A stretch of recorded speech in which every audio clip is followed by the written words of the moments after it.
Hati-hati, sewaktu-waktu dia bisa lepas kendali. Baik, Pak.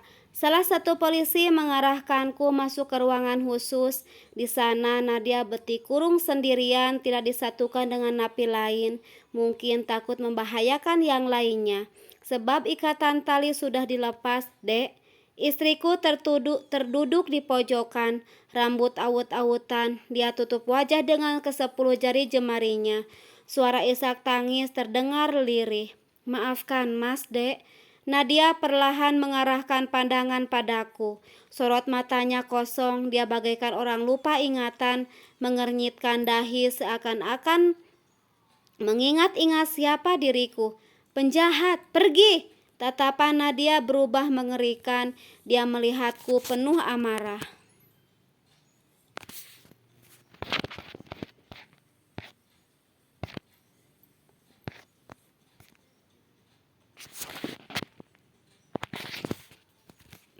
Hati-hati, sewaktu-waktu dia bisa lepas kendali.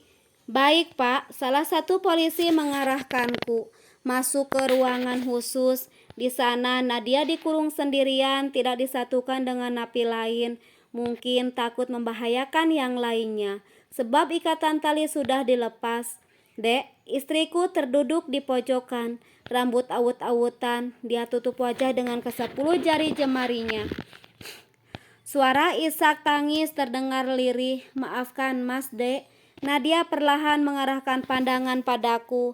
Sorot matanya kosong, dia bagaikan orang lupa ingatan, mengernyitkan dahi seakan-akan mengingat-ingat siapa diriku. Penjahat, pergi! Tatapan Nadia berubah mengerikan. Dia melihatku penuh amarah, menampakkan kebencian yang begitu mendalam. Kedua tangannya sibuk berusaha menjabak rambutku. Kedua tanganku refleks menampik serangan Nadia. Sadar, Dek, aku suamimu. Penjahat! Kamu yang menghancurkan hidupku. Mati kamu penjahat. Dek, lepaskan. Nadia mencekik leherku. Napas tercekat, tenaganya mendadak kuat. Aku sudah berusaha melepaskan cengkramannya, namun sulit. Dia begitu kuat meluapkan amarah. Lepaskan! Dua orang polisi membantuku lepas dari cekikan Nadia. Dengan susah payah aku bisa melepaskan diri. Polisi segera memintaku keluar sebelum hal buruk menimpaku. Rasa takut bercampur iba begitu terasa ketika terpaksa meninggalkan Nadia di sini dalam kondisi yang tidak baik-baik saja. Ya Allah, cobaan apa lagi ini? Kenapa hidup hamba penuh dengan masalah? Keluhku di dalam mobil, menyandarkan kepala di kursi sambil sesekali memukul setir mobil. Lagi-lagi aku menyesal tak bisa menjaga Nadia dengan baik. Seharusnya sejak awal aku berikan perhatian intens kepadanya. Lebih dini membawa dia ke psikiater, mungkin Nadia masih bisa diselamatkan. Benar kata Ella, aku tidak pernah memahami kondisi perempuan yang menjadi istriku. Ella aku selingkuhi, sedangkan Nadia aku abaikan dalam posisi terpuruk. Bahkan sempat-sempatnya aku menggoda Ella tanpa memikirkan perasaan Nadia. Di tengah kepedihan yang melanda, ponsel berbunyi nyaring, tertera kontak bapak di layar. Aku geser tombol hijau. Halo Ilyas, iya Pak, ada apa? Kamu di mana? Apa benar Nadia hampir membunuh Ella? Iya Pak, Bapak tahu dari mana berita ini? Mudah baginya mendapatkan informasi penting. Pasti tindakan kriminal Nadia sudah tersebar dan menghebohkan satu kota. Mungkin ada media yang sudah meliput dan menyiarkannya. Sekarang, di mana kamu, Yas?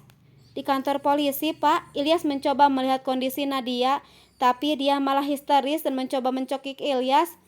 Pulang sekarang, Bapak mau bicara penting. Perintah Bapak datar. Baik, Pak. Hal penting apa yang akan Bapak bicarakan? Apa pembicaraannya mengangkut Nadia? Apa mungkin Bapak ingin menghajarku akibat tidak becus menjaga Nadia? Sudah pernah gagal melakukan peran sebagai suami untuk Ella.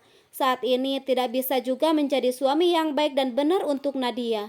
Perlahan rasa takut menghampiri, khawatir Bapak akan murka. Bapak tak akan tinggal diam jika anaknya berbuat kesalahan. Dia akan mendidik dengan keras. Apa kamu akan babak belur lagi di tangan Bapak? Biarlah, aku memang pantas dipukuli, bahkan dihabisi sekalipun. Kesalahanku begitu banyak, tidak bisa menjaga dengan baik keluarga yang sudah diamanahi pemilik kehidupan. Aku gagal, lagi-lagi jadi pecundang, pria yang tak punya pendirian, bahkan menghancur perasaan perempuan. Assalamualaikum.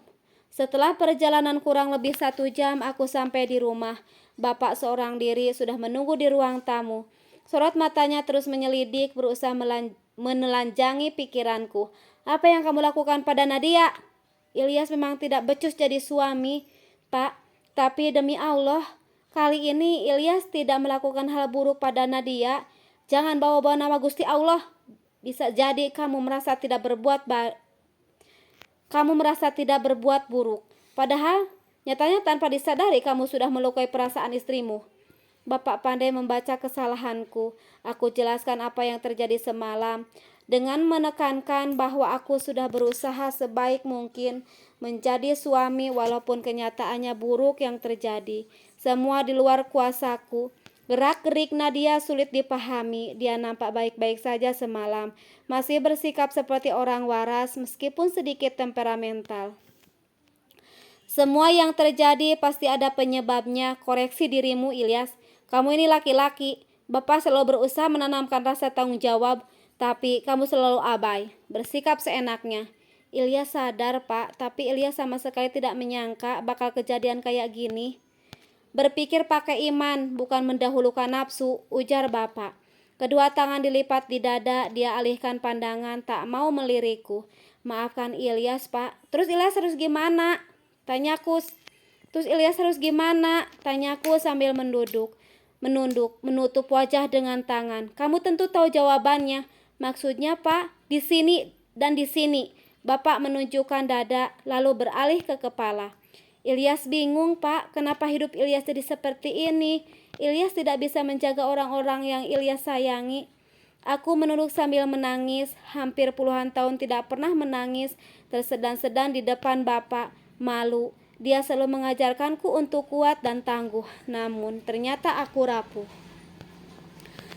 Selaraskan hati dan pikiran, Ilyas. Jalankan tanggung jawab semaksimal mungkin. Barulah pasrahkan hasilnya. Bapak menepuk pundakku. Kemudian dia berlalu membiarkan aku sendiri, meratapi keadaan sambil mencerna ucapan Bapak. Aku menyadari sudah lalai dalam melaksanakan tanggung jawab, lebih mementingkan perasaan sendiri. Padahal dalam bahtera rumah tangga, aku sebagai nahkoda harus bisa menjadi kestabilan sebuah pernikahan. Untuk kesekian kalinya, aku lebih mementingkan diri sendiri dibandingkan tanggung jawabku. Ella. Keesokan hari, aku nekat menjenguk Ella dan Laras di rumah sakit. Laras sudah dipindahkan ke ruang rawat inap. Kebetulan saat aku ke ruangannya hanya ada Ella yang menemani. Mas Ilyas, ngapain kesini? Belum puas lihat aku menderita? Lama-lama aku pukulin kamu, terus didadar kayak telur ayam. Baru datang sudah disambut dengan kepalan tangan. Ella bangkit dari duduk lalu mendekatiku dengan tatapan kesal. Lah, Mas kesini cuma mau minta maaf atas nama Nadia. Sebagai bentuk tanggung jawab, Mas akan membayar semua biaya rumah sakit Laras. Bagus, tapi itu tidak menghilangkan kebencianku sama Mas. Sana Mas urus Nadia, aku bakal tuntut dia biar dapat hukuman yang setimpal. Iya lah, Mas tidak akan melarang kamu memberikan hukuman pada Nadia. Mas akan mendukung kamu, tapi tolong maafkan Mas dan Nadia. Nanti lebaran aku maafinya, sekarang Mas pergi. Sebentar saja lah, Mas hanya ingin tahu kondisi Laras, supaya rasa bersalah ini tidak terus-menerus menghantui. Bang Ilyas, saat adu mulut dengan Ella, Laras membuka mata. Ella makin gencar mengusir. Dia bilang, aku sudah mengganggu waktu istirahat Laras. Sudah Mbak, Bang Ilyas gak salah, bela Laras dengan nada lirih. Wajah Laras masih pucat, selang infus menetes dengan cepat, bagian pelipis diperban, lebam dan kebiruan terlihat jelas di bagian tangan. Ras, gak usah belain dia, gara-gara si Ilyas gak bener jaga istri, kamu jadi masuk rumah sakit, tulang punggung sedikit retak, untung gak sampai lumpuh. Bukan salah Bang Ilyas, Mbak. Ella, Laras, Mas minta maaf. Maaf lagi, bosen kupingku dengernya. Dari dulu Mas gak bener jadi kepala keluarga, bilangnya mau berubah lebih baik, bla bla. Tapi nyatanya apa? Nambah parah. Mbak udah Mbak, diem Bras. Mbak tahu kamu pengen banget memaki Ilyas sama si Nadia. Sayangnya badan kamu masih lemes. Biar Mbak yang nalangin, Mbak tahu perasaan kamu. Badan kamu pasti sakit banget. Bang, mendingan pergi sebelum Mbak Ella berubah barbar. Mungkin aku harus mengikuti saran Laras. Sebelum suasana makin ribut, Ella masih kalut dengan kejadian kemarin. Aku harus memberi waktu supaya Ella bisa berpikir jernih dan memaafkanku. Halo, dengan Bapak Ilyas? Tanya seseorang yang tiba-tiba meneleponku. Iya, saya Ilyas. Bapak diharapkan segera ke kantor polisi. Kami akan memindahkan Ibu Nadia ke rumah sakit jiwa karena beberapa alasan tertentu. Rumah sakit jiwa? Iya Pak, silakan segera ke kantor untuk penjelasan lebih lanjut. Baik Pak, saya akan segera ke kantor polisi. Pak polisi mengucap salam penutup, lalu mematikan telepon. Sekian menit aku hanya mematung akibat pernyataannya. Ella menatap aneh ke arahku.